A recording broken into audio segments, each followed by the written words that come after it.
Welcome to Yesterday Today, playing the best of yesterday's radio today. I'm one half of your host, McLean Westbrook, and alongside me in the studio today is the other half, Jake Westbrook. Today, the theme of the show is living out in the country. Country living, if you will. You know, that sort of rural lifestyle. That's right. Here on Yesterday Today, we like to take time every now and then to recognize the beauty of the simple farm life, especially given just how much of our area here in the beautiful state of Idaho is rural farmland. We thought it would be appropriate to make a... Yeah. Could you take a break from trying to localize our show and go see who's at the door there? Kinda seemed like you were closer, but alright. Howdy there. Got your milk delivery here for you. Virgil the milkman? What are you doing here? Whoa. I'm not actually a milkman, son. But you're delivering milk. I may deliver the milk, but that's because I run a small little family operation on the farm. I'm a dairy farmer that also happens to deliver his own product. Oh, well, I didn't actually mean that. Being a part of some big fancy operation is the reason why I'm able to produce a quality product. This milk is produced with care and love. I don't doubt that at all. Good, because our milk is really the cream of the crop. Right. Well, no sense hanging around here all day. Use your milk and have a good one. Cream of the crop. Who was that?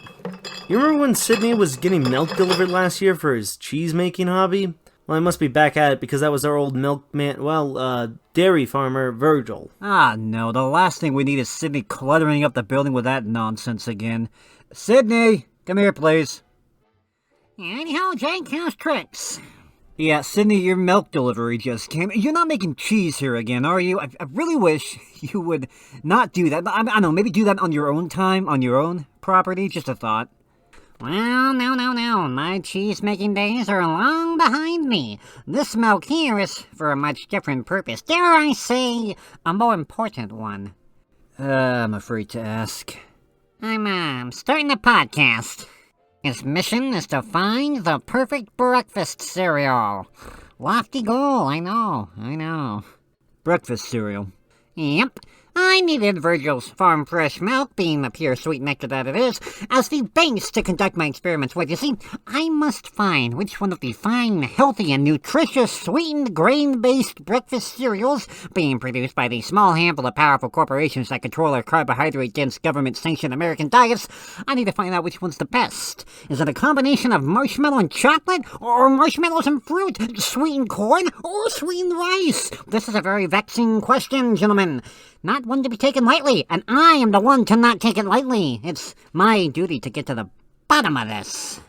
Sydney, they're all the same. It's just oats and sugar. Isn't there something a little more productive you could be doing, like, I don't know, cleaning the studio?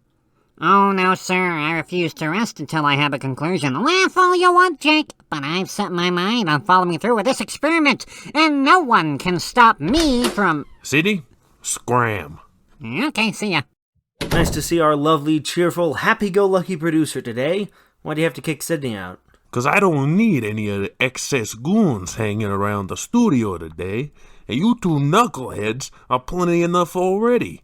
I have a very special visitor coming in today. Really? Who? Your divorce lawyer? Your bookie? Oh, that's good. Maybe if you two stooges ever were that funny on your little radio program, you might get some people to accidentally tune in every once in a while. Anyway, no. My daughter is going to be visiting the studio today before I treat her to a little father-daughter lunch date. Daughter? Your daughter? Yeah. Got any cracks you want to make about that? No, it's just that you never told us you had a daughter. Yeah, I got a daughter. She's from my second marriage. She's been living with her mother out in New Jersey. Now that you know her life story, why don't you write a biography, you creep? Anyway, I was hoping, this being her first time seeing an old man and his, Colleagues? Sure, we'll go with that. I was hoping maybe we could, tone down some of those goofy gags we play on each other. Behave ourselves a little, Goofy gags? What are you talking about? You know, the little jokes we have. Like that time I kidded around about locking you guys in the studio for a week. That was a real hoot. You mean when you literally locked us in the studio for a week? Sure, that was something. Anyway, just play it cool, okay? Sure, I guess.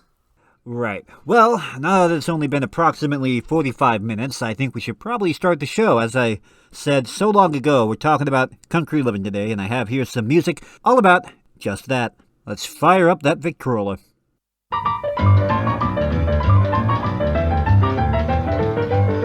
One night Farmer Brown was taking the air after locking up the barn with the greatest of care. Then down in the hen house somebody stirred when he shouted, "Who's there? Who's there?"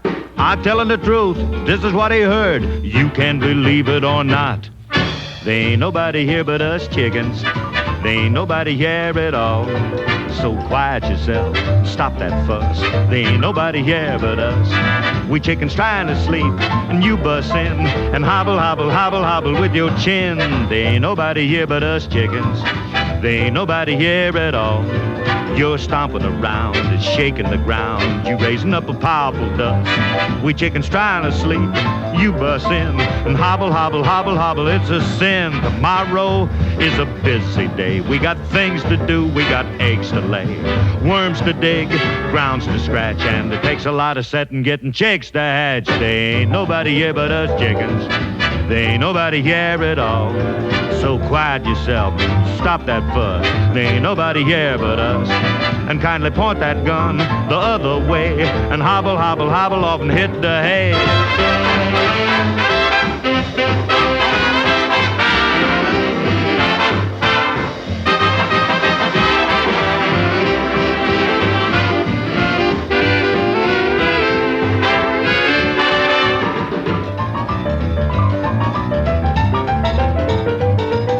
There ain't nobody here but us chickens. There ain't nobody here at all. Shh, quiet yourself and stop that fuss.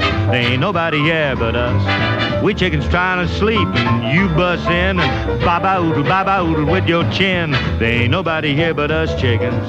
Now there ain't nobody here at all. You're stomping around and shaking the ground while you raising up a powerful dust. We chickens trying to sleep and you bust in and yakety, yakety, yakety, yakety. It's a sin. Tomorrow is a busy day. We got things to do. We got eggs to lay, worms to dig, grounds to scratch, and it takes a lot of setting getting chicks to hatch. Now there ain't nobody here but us chickens. There ain't nobody here at all. Shh, now quiet yourself and stop that fuss, 'cause there ain't nobody here but us. And kind of point that gun the other way and hobble, hobble, hobble up and hit the hay.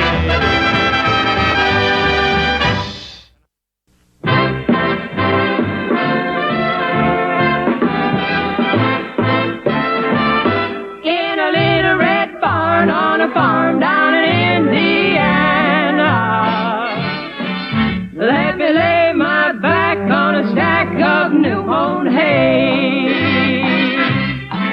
Round the barnyard where the farmyard folks are pally, let me dilly-dally all the livelong day.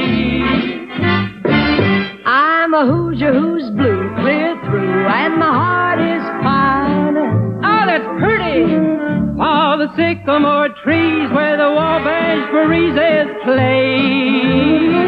What's more, I'm pining for a yellow moon that's shining on a little red barn on a farm down Indiana way.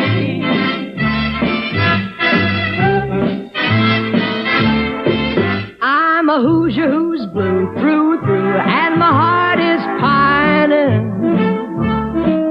All the sycamore trees where the Wabash breezes play. What's more, I'm pining for a yellow moon that's shining on a little red barn on a farm down Indiana way. Down Indiana way. Down Indiana way, way, way, way, way.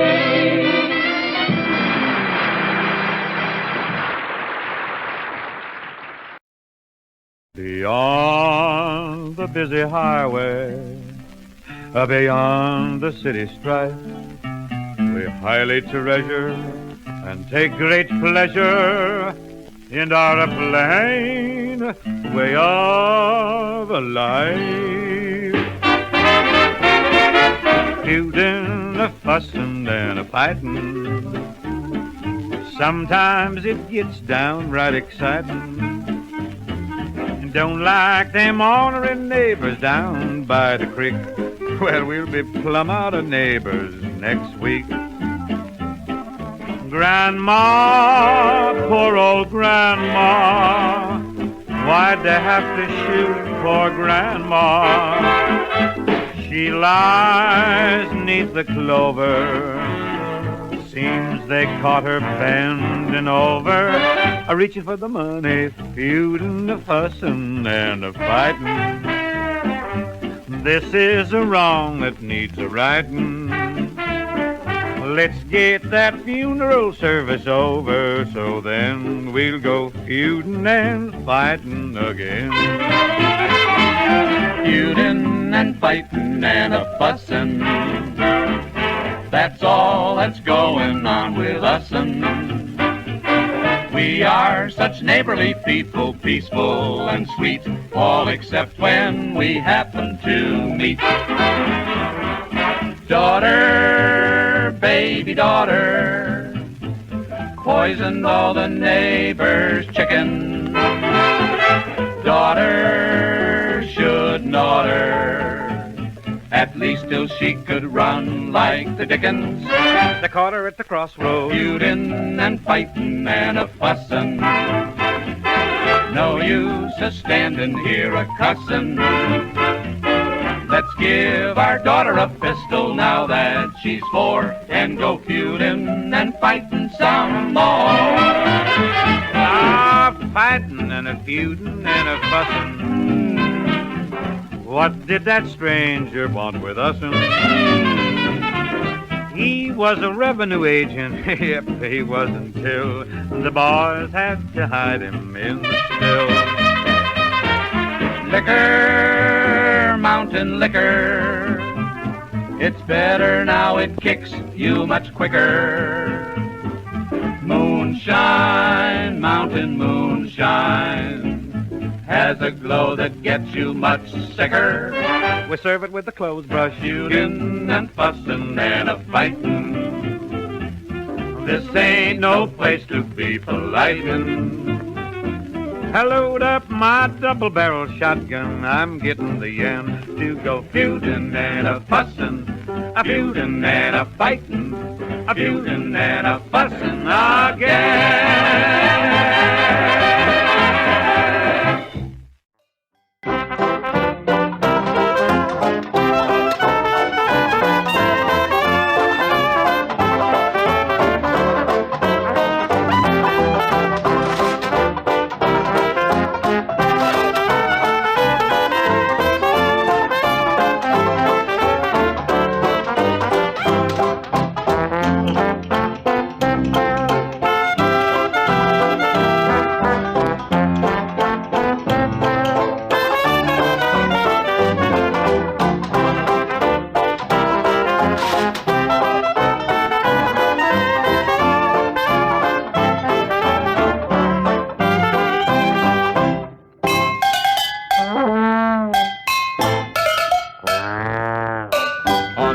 Farm not far from town lived a little cow with eyes of brown. The only thing that she loved to do was moo, woo woo.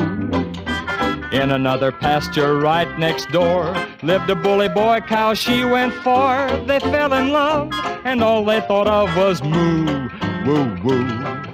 The boy cow's name was Elmer and her name was Hortense. The boy cow mooed, my darling, if you're in the mood, pet, let's condense. When his lady fair mooed her consent, Elmer said, I'll make you so content. He broke the gate, and they had a date pitching moo, woo, woo.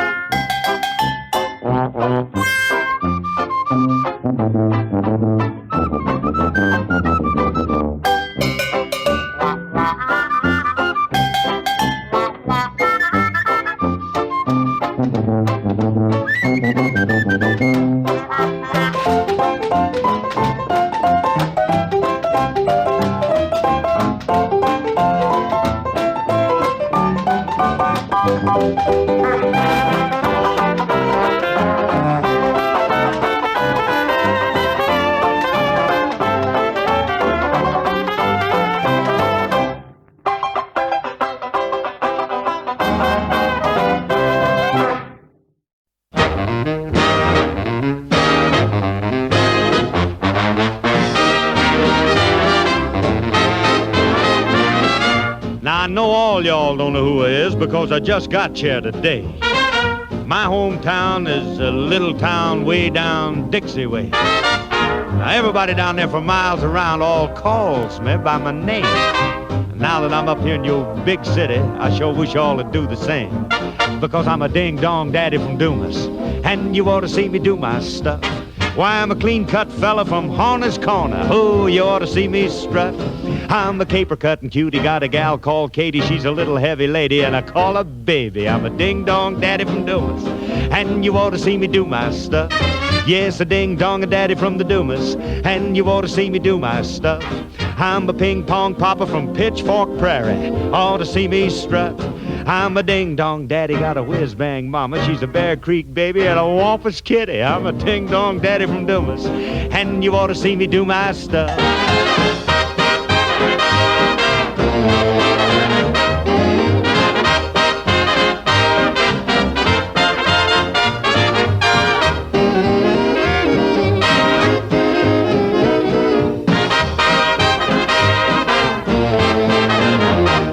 Just a ding-dong-a-daddy from the Dumas. Who, you ought to see me do my stuff. I'm a corn-pone popper and an apple knocker. You ought to see me strut. I'm a mama-loving man and I just left Mary. She's a big blonde baby from Peanut Prairie. I'm a ding-dong-daddy from Duma now, and you ought to see me do my stuff.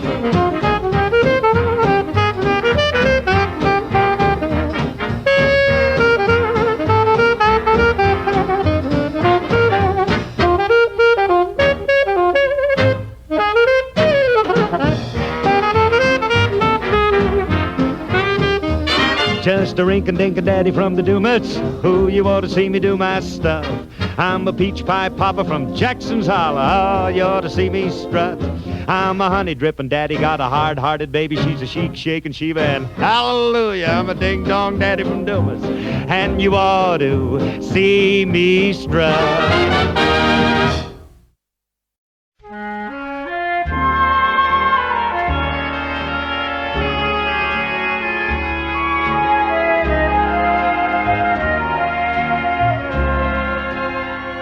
I love to hang around the lazy countryside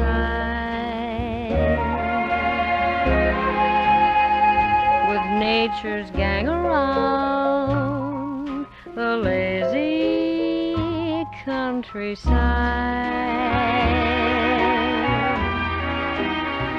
where the crickets you don't hear in the city keep a hummin' in your ear, oh, so pretty. And it's just too much for words, listening to the chorus of the birds. I like to stay around the lazy countryside, just kind of play around the lazy countryside.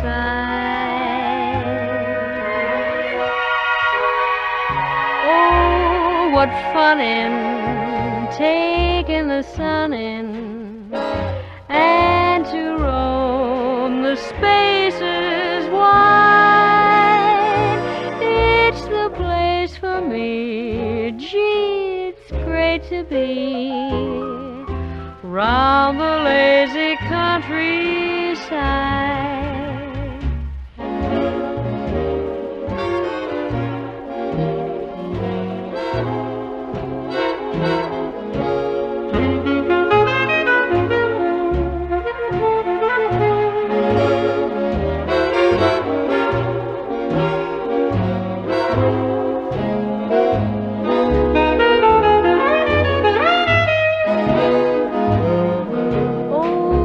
What fun in taking the sun in and to roam the spaces wide.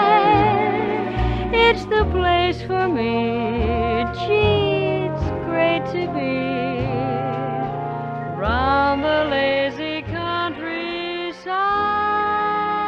welcome back to Yesterday Today. That was some country living music you had just heard, and, Yeah. Now that corny schlock is over, I'd like you two to meet my daughter, Maisie. Nice to meet you.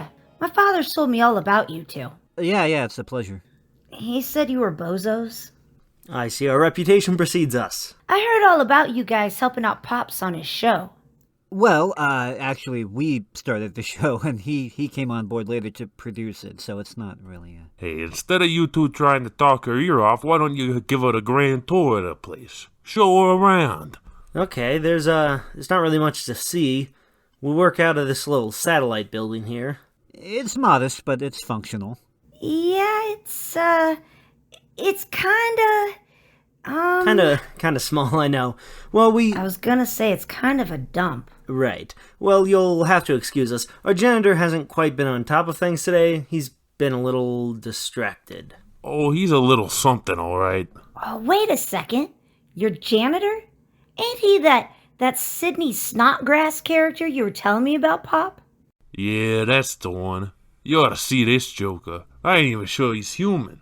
That's a little harsh. Sydney's just, Eccentric. Eccentric, yeah. What do you mean by eccentric? He's a fruitcake, that's what. The little guy lives in a tree. A tree? Sounds like a rugged lifestyle.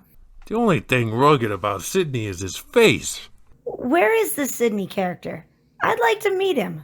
Well, actually, we're not quite sure where he is right now. He was here a bit ago doing something about cereal, but he left for parts unknown. Whoa. I'm not sure I want my daughter meeting Sydney's snout hound anyway. An experience like that could stunt her growth or something. Ain't I an adult? Can't I meet who I want? Hey, everybody, big news. I've just been named the head moderator on my favorite Lucky Charms discussion forum. Now I have the absolute authority to ban whoever I want. And boy, oh boy, do I plan to roll with an iron fist.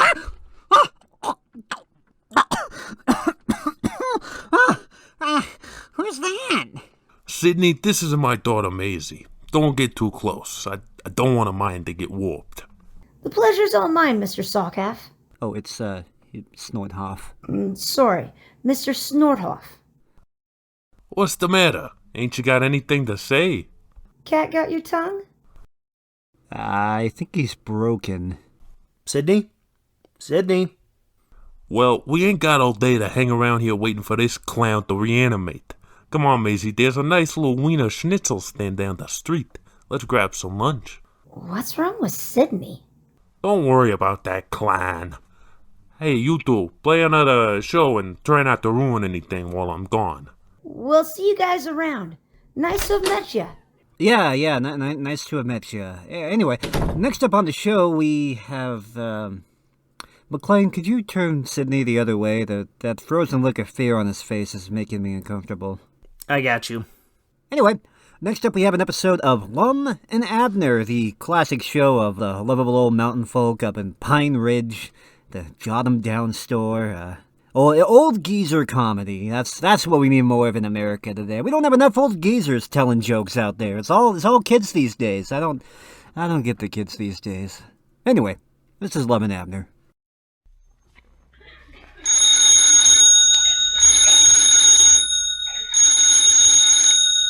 Grannies, I believe that's our ring, Abner. Ah. Frigidaire presents the new Lum and Abner show.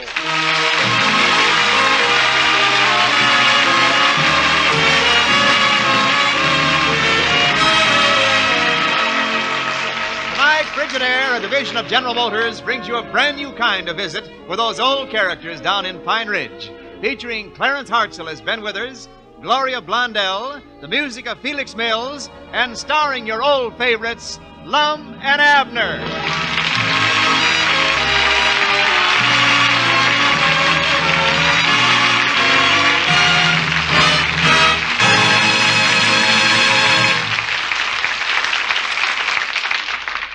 America's #1 refrigerator is Frigidaire. Yes, any way you look at it, America's #1 refrigerator is Frigidaire. #1 in popularity. For more Frigidaire refrigerators serve in more American homes than any other make. #1 in thrilling new advantages, as you can see for yourself at any Frigidaire dealers. And #1 in dependability. For Frigidaire refrigerators are made only by General Motors. And this association of experience with experience, of skill with skill, is your guarantee of lasting satisfaction. So when it comes to a new refrigerator for your home, remember this. The first name you think of is the right one to buy. Frigidaire, America's #1 refrigerator.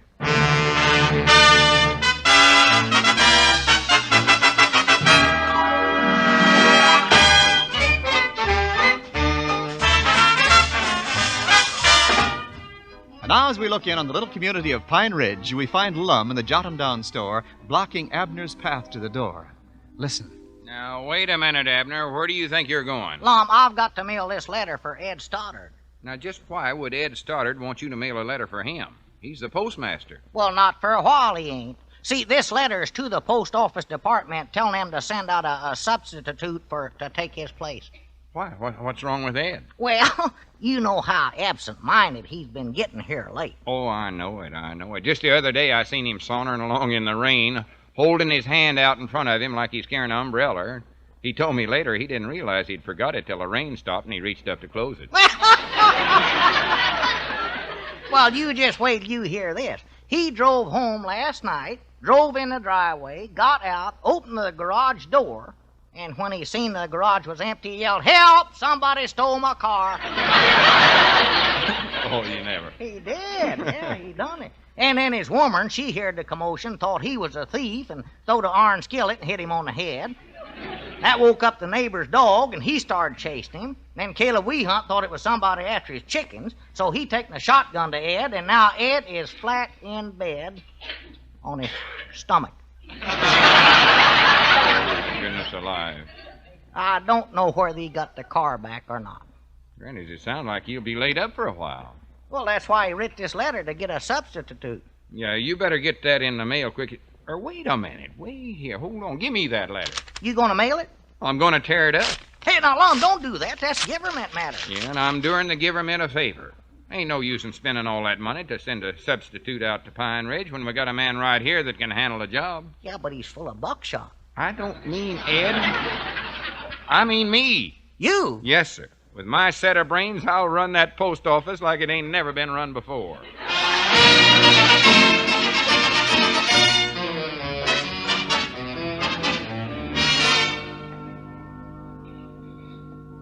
Dear Ella, hope this finds you well. Abner, cut out reading them postcards. You ain't the postmaster. I am.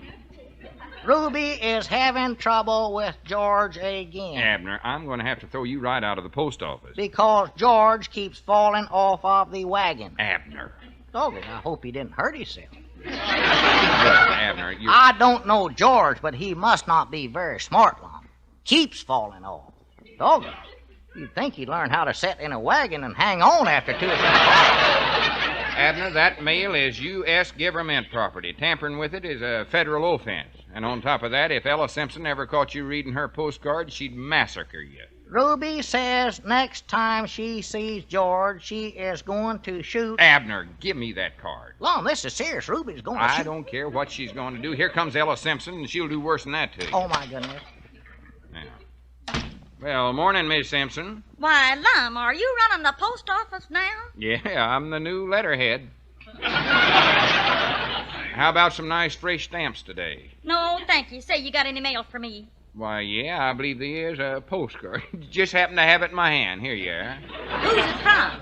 Well, I ain't got the least idea. I ain't neither. But you better get in touch with Ruby right away. Hey, shut that. That George is going to get it. What'd you say, Abner? He said that's a gorgeous bonnet. Where'd you get it? Well, I got it over to the county seat. I only paid $1.98 for it. It sure don't look like it. Lord. But everything costs twice what it ought to nowadays, anyway. Well, good luck to you on your new job here, Lum. Thank you, Sister Simpson. Come in again. Lum, how could you stand there talking about hats when there's a murder going on? Listen, Abner, you ought to be ashamed of yourself for reading somebody else's mail. That's the lowest, sneakingest one thing a human can do. But, Lum, Ruby's gonna shoot George. No, she ain't. All it said was the next time Ruby sees George, she's going to shoot him a game of snooker.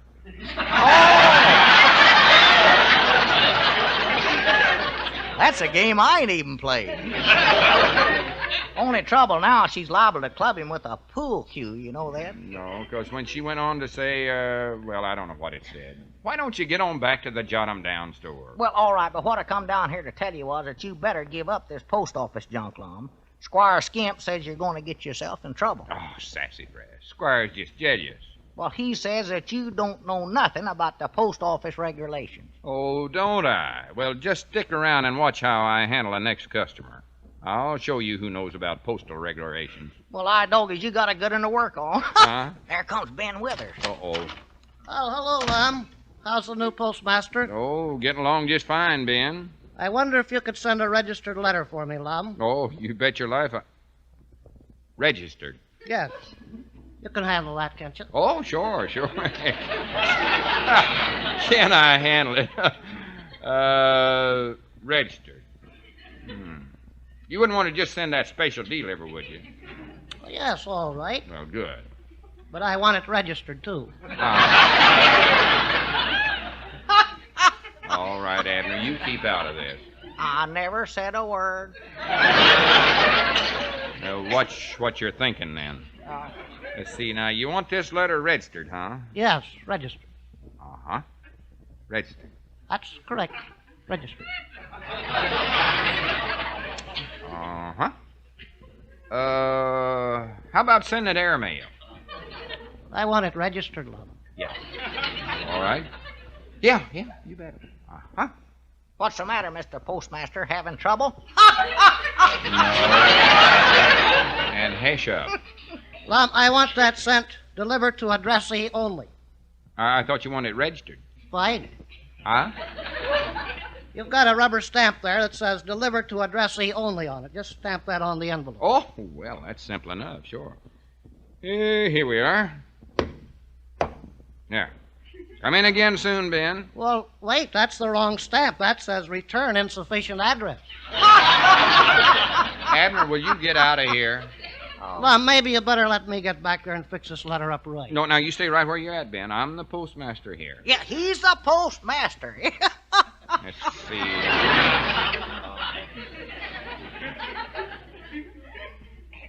Let's see now. What you're supposed to do next is take the postmark stamp and cancel it. Cancel it? You mean you don't want to send it after all? Certainly I want to send it, and I've got to register it because I'm enclosing quite a sizable amount of cash. $1.29. Is that all? Fine. I'm sending for a can of Captain Sprug's Quick Caulk. What in the world is that? Yes. Captain Sprug of Mount Aidy, inventor of the flat-bottom canoe, has done it again. Uh-oh. He has invented a caulking material for mending boat leaks which can be applied underwater. What, they put it on with a fountain pen? Laugh if you want to, but I was present when the captain personally tested Sprug's Quick Caulk in the waters of beautiful Lake Silt. Well, don't tell us about it. Yes, I will. A large crowd was on hand as Captain Sprug launched his flat-bottom canoe with nothing aboard but a hatchet and a can of Sprug's Quick Caulk. Oh, yes, and a putty knife. Well, that was very interesting, Ben. Well, see you later. 50 feet from the shore, the captain raised the hatchet in full view of the spectators and chopped a hole in the bottom of the canoe. Oh, my sakes alive. As the crowd gasped, the captain calmly laid down the hatchet, picked up the can of Sprug's Quick Caulk, bowed to the audience, and stepped over the side to repair the damage. I'll be dead blame. 45 minutes later, all the water had been pumped out of Captain Sprug. And plans were underway to dredge for the canoe. Dredge for it? Fine. They never did find the putty knife. Well, now, about this registered letter. Or wait a minute. The captain's moved. How do you know? Well, just look what's stamped on the envelope. Returned insufficient address. Granny's, you're right. It's a lucky thing I found this out before I sent the letter. So long.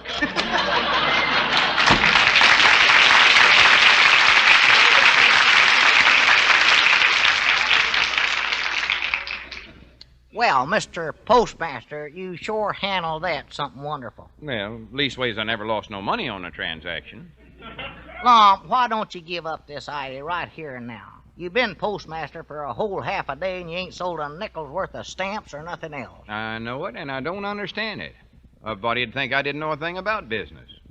Yes, it is easy to get that impression. Well, I don't think it's me. I think it's the system. Huh? This place is in a rut. For instance, take them 3-cent stamps there. Yeah? They've been selling them for the same price for years and years. Well, you're right there, yeah. Why don't they ever have a sale on them? Why don't they ever give 2 money orders for the price of 1? What's the matter with this outfit anyway? Well, I don't know. Just old-timey, I reckon. Well, Abner, I've just got the greatest one idea I ever had in my life. Beginning tomorrow, I'm going to put on the first and the biggest post office sale this country's ever saw. Can you do that? I'm doing it. Grannies, I'll make them post office fellers in Washington sit up and take notice. Their eyes will bug out like a trumped-on toad frog.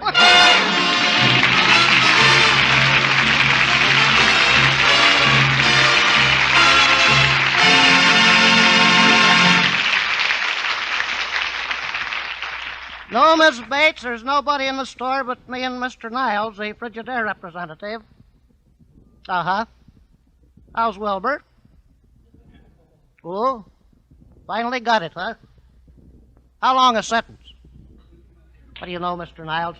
Mr. Bates's boy Wilbur finally got the prize in his English class for composing the longest sentence. Good for Wilbur. How's that, Miss Bates? Your cake's what? Oh, that's a shame. Well, why do you suppose they keep falling? Keep falling? Well, here, I can help her with that problem. Uh-huh. Not even enough? Tell her to look at one of the new Frigidaire electric ranges. Tell her especially to look at the big even heat ovens. She can tell in a jiffy why they're such wonderful bakers. Hey, better let me talk to her. But you don't understand, Mr. Niles. Oh, hello, Mrs. Bates. Say, when you bake pies and cakes in a Frigidaire electric range, you don't have to keep looking at them. Just set the temperature control, and it automatically keeps the right baking temperature without ever having to check up on it. The heat is so evenly distributed that cakes and pies just won't fall. But, Mr. Niles... Well, of course, a Frigidaire electric range is so simple, even a child can operate it. Just turn a dial for the exact heat you want. On the 3 surface units, you have a choice from fast frying to slow simmer, and the economical deep well thermizer converts to a 4th surface unit in a jiffy. And Mrs. Bates, I'd like to talk to you about the beauty of this new Frigidaire electric range. How wonderfully easy it is to keep clean. How cool it is to cook on. How you can prepare a whole meal even while you're out of the house. What? You have? Oh, well, all right then. Goodbye, Mrs. Bates. What's the matter with you, Ben? Mrs. Bates already has a Frigidaire electric range. Yes, and she's crazy about it. The only reason her cakes keep falling is Mr. Bates built a shelf for her to put her cakes on, and Mr. Bates is a very poor carpenter.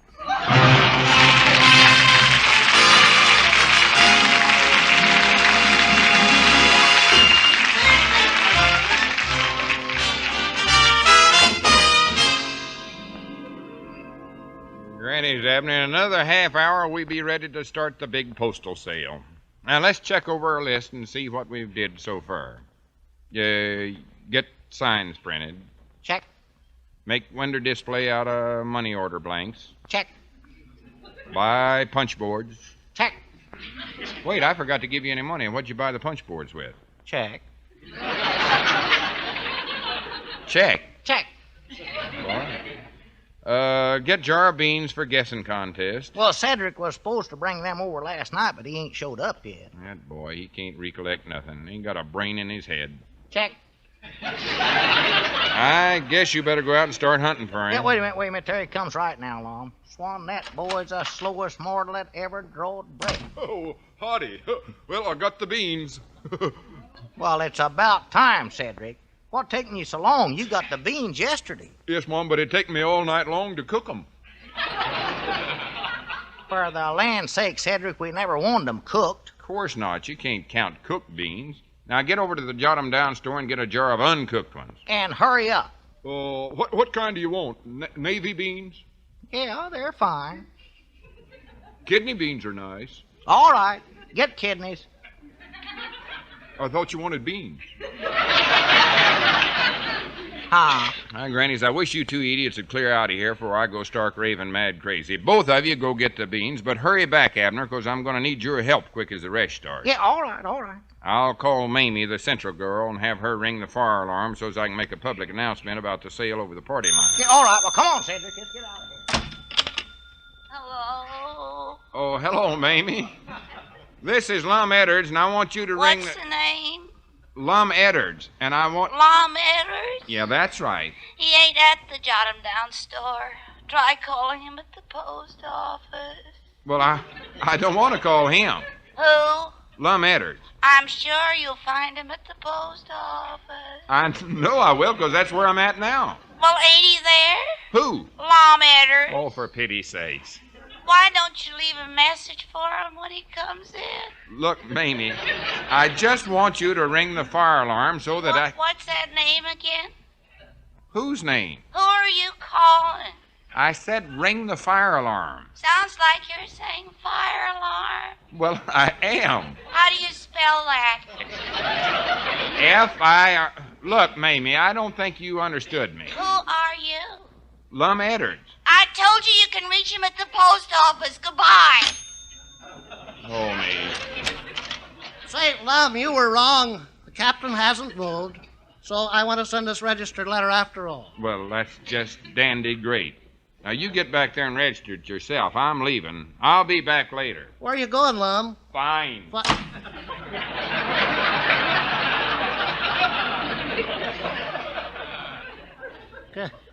kind of an answer was that? Pine Ridge Post Office. Is Lum Eddards there? No, he just stepped out for a minute. Well, when he comes in, tell him some knucklehead wants him. What's his name? Who? Fine. I'll tell him to call right away.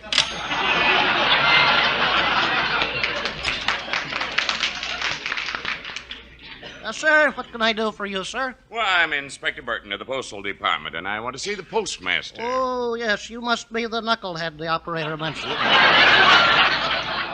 I beg your pardon? Yes. Well, Mr. Edwards is out right now, but he ought to be back shortly. Is he the postmaster here? Well, not really.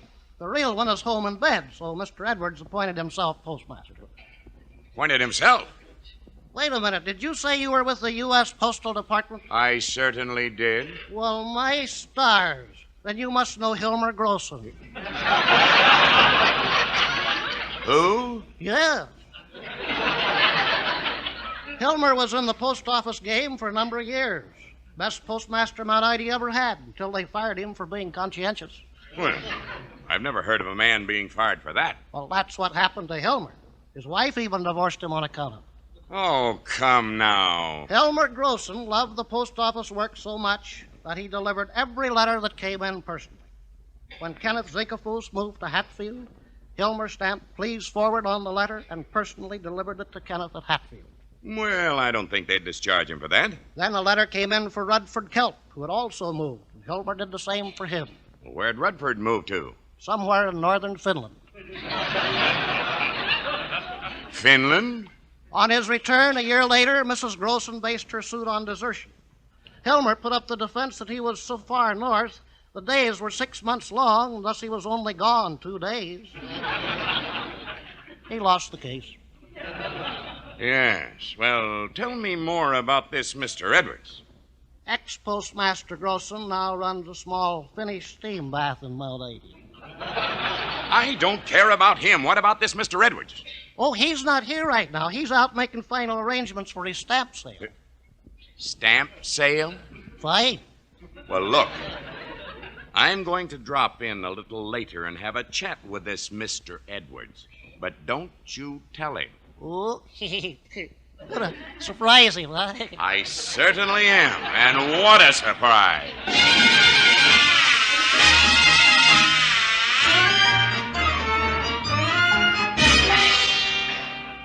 Well, hi, Granny's Abner. The sale's on. Let 'em come in. Yeah, well, wait a minute, Lum. There's one more sign we ain't put up yet. Which one's that? This one that says fall clearance sale. All postage stamps drastical reduced to half price. Oh, yeah. Yeah, stand that one right up over the inkwell there. Yeah. And that reminds me, did you bend up the pinpoints? Yeah.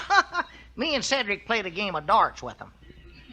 We got them bent up to where you couldn't tell them from the pins they got in the biggest post offices in the country. Good. I just don't understand why the old postmaster never thought of any of these ideas. No. He never even advertised. No. Hey, Lum, get ready. Yonder comes our first customer. Well, good. Make him think we're doing a big business, and that'll help the sale. Yeah. Who is that fella? I don't know. Looks like some out-of-town stranger. Yeah. He ain't a local stranger. Whoever he is, I bound you he ain't never seen a post office run like I'm running this one. Well, come in, mister. Come right in. My name's Burton. Well, you're just in time for the big sale, Mr. Burton. Yeah, see that sign over there? 3 centers, 2 cents, 2 centers, 1 cent. Yes. Just how many stamps have you sold at this rate? Well... hundreds of them. Just hundreds. That's interesting. Tell me more about this sale. Sounds even better than I imagined. Oh, you heard about it, huh? And you're from out of town, ain't you? Yes, I'm from Washington. Washington? Well, what do you know about that? That'll show you what advertising will do, Abner. What I want to know is which one of you is responsible for all this. Well, I don't like to brag on myself, but I'm your man. You may be right. I helped.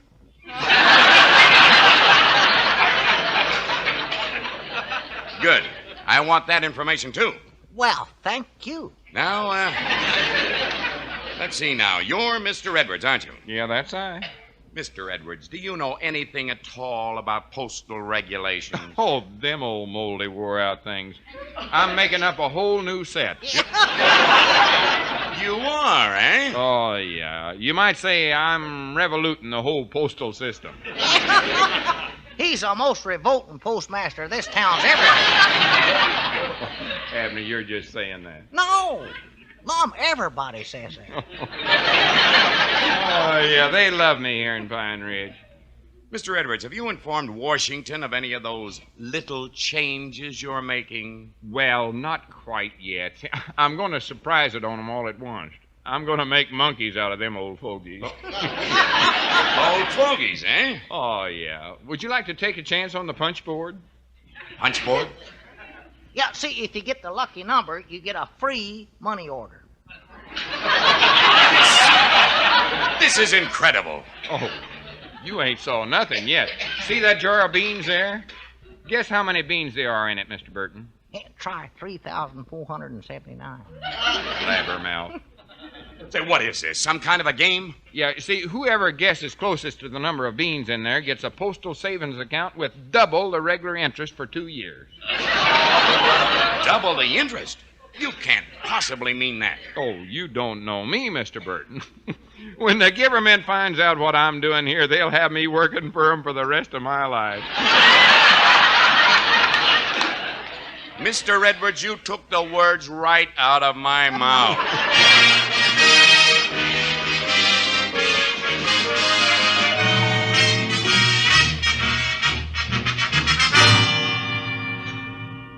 Well, don't jump all over me, Lum. I never knowed Mr. Burton was a post office inspector. That's what I get for hiring unexperienced help. Well, I don't know what you're kicking about. He dropped the charges again you. All he done was just forbid you to ever set your foot inside that post office again as long as you live. And pounded his fist. That's all he done. I don't care so much about that. It's just downright humiliating to have him hold that election to find the most reliable man in Pine Ridge to take my place. Well, I can tell you right now, I don't care who they elect. You don't, huh? What are you standing here outside the post office window waiting for him to count the votes for them? Wait a minute, they'll hear us. Oh. Yeah, I think Ben Withers is getting ready to read the results. Listen. Well, Mr. Burton, here's how the voting tallies up. All right. Ezra C. Strunk Oh, that varmint. gets 2 votes. Huh? Walt Bates Him. That's 7 votes. Good for Walt. Hooray. And here's your most reliable man, Mr. Burton, with 309 votes. All right, fine. It's... well... Who is it? This'll set the post office back 20 years. It's Lum Edwards.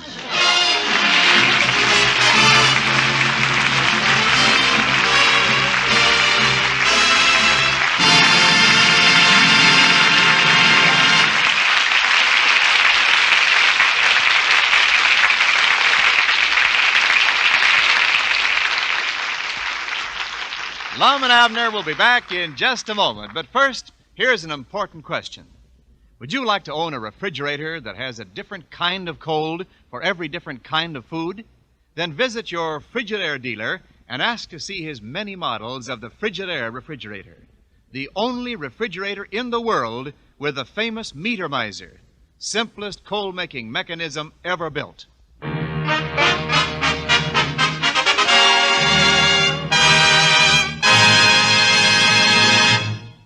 Hey, here, Lum, now that you're the official postmaster, why, you get to read all the postcards. So, what does this in here say? Oh, it's from one of the Abernathy boys to his mama. Well, all 3 of them boys are with the government, you know. One of them's in the Army, and one's in the Navy, and the other's in Alcatraz. Yeah, this is from Sood. He's the one at Alcatraz. Well. Says he ain't at all satisfied.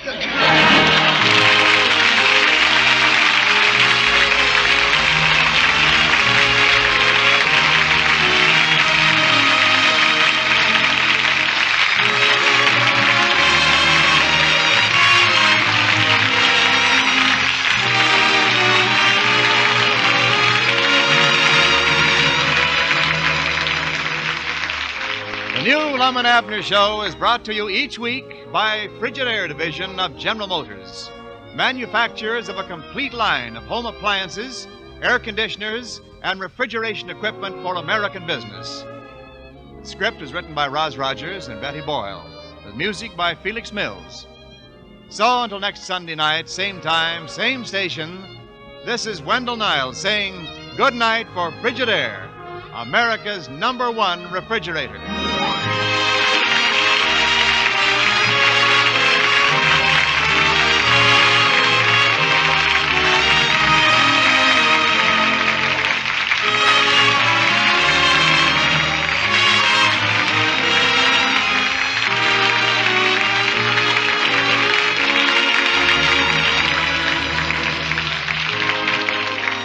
This is CBS, where 99 million people gather every week. The Columbia Broadcasting System.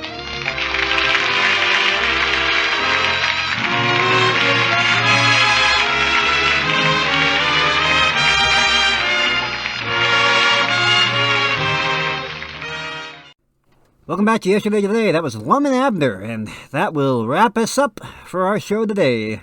It sure does. Say, Jake, a little worried about Sidney here. He hasn't moved at all in the last half hour. Yeah, so he hasn't. He's still got that same look of shock on his face. Here, I'll snap him out of it. Sidney! Sidney! Sidney! Jeez, you got him out of it, but I think you ruptured my eardrums. What am I doing with my life? What? Didn't you see what I saw? What? That's one. I've been wasting my time on inane and meaningless hobbies and interests, and when something like her exists, I'm pathetic. I'm a broken, wretched moron. I've only got 70 or 80 years of existence if I'm lucky, and I've been dumping it all down the drain.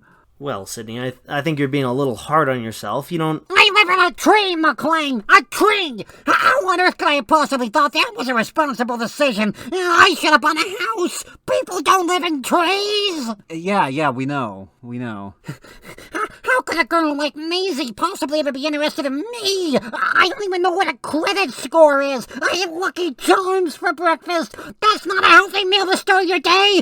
That's diabetes in a bowl! How could I have been so wildly irresponsible all these years? Oh, the humanity of it all! Sydney, why don't you calm down and take... Do you know how to speak Klingon, McLean? Do you? No. Well, I do. Jumping grasshoppers. Just the other day I bought a graphic t-shirt from Walmart. There's no way for a grown adult man to dress. As if all that's not bad enough, I'm working as a janitor for you two. No offense. None taken. I could never possibly hope to support a family with that kind of dead-end entry-level job. I need imagination, ambition. I need to go to college. Oh, no. What am I saying? Taking up student loans and accruing massive debt? Oh, that's absurd. Fellas, I don't know what I'm gonna do, but I gotta make something of myself. I gotta become the kind of man worthy of winning the kind of girl that Maisie is. I gotta build myself into a responsible, upstanding adult. I have to completely reinvent myself. I have to kill the old Sydney Snorthop so they knew what to take his place. Like one of those Hydra type of things. I'm not entirely sure what that is. I didn't really pay attention to Greek mythology in school, but I think it's something like that, right? Right. Well, while Sydney's doing that, oh man, if you want more Yesterday Today, head on over to KISU.org or wherever you get your podcasts from. What am I doing? Music in today's episode included In a Little Red Barn on a Farm Down in Indiana by Judy Canova. I'm a Ding Dong Daddy by Phil Harris. Woo Woo Woo by Spike Jones. Shootin' and Fightin' by Bing Crosby. Ain't Nobody Here But Us Chickens by Phil Harris. Mountain Dew by Grandpa Jones. And A Lazy Countryside by Margaret Whiting. Do either of you know where to get a 401k? I think that's something adults have. I've heard of it before. What about a car? Are churches still open on Sundays? I don't know. Oh, man. There's a big holler tree down the road here from me where you lay down $1 or $2. You go round the bend and come back again. There's a jug full of good old Mountain Dew. Oh, they call it that old Mountain Dew. And them that refuse it off you. I'll shut up my mug if you fill up my jug with some good old Mountain Dew. Well, my Uncle Nort, he's so dope and short, he measures about 4'2". But he thinks he's a giant when you give him a pint of that good old Mountain Dew. Well, my old Aunt June bought some brand new perfume. It had such a sweet-smelling pew. But to her surprise, when she had it analyzed, it was nothing but good old Mountain Dew.